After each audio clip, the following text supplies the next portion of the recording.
بسم اللہ الرحمن الرحیم۔ السلام علیکم ورحمۃ اللہ وبرکاتہ۔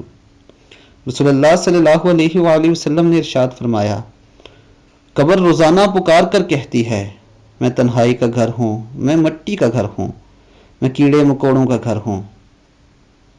دوستو، اس حدیث سے ہمیں اس بات کا اندازہ ہوتا ہے کہ جو لوگ دنیا میں اچھے اعمال نہیں کرتے، ان کے ساتھ اگلے سفر میں کیا ہونے والا ہے۔ اگر آپ کے اعمال اچھے ہوں گے، اللہ اور اس کے نبی آپ صلی اللہ علیہ وآلہ وسلم آپ سے راضی ہوں گے، تو آپ کی قبر جنت کے باغوں میں سے ایک باغ بن جائے گا۔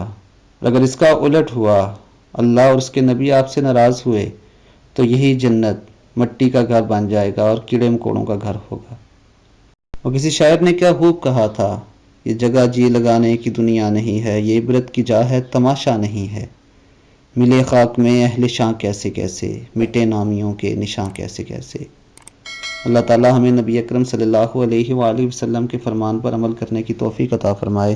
السلام علیکم ورحمۃ اللہ وبرکاتہ۔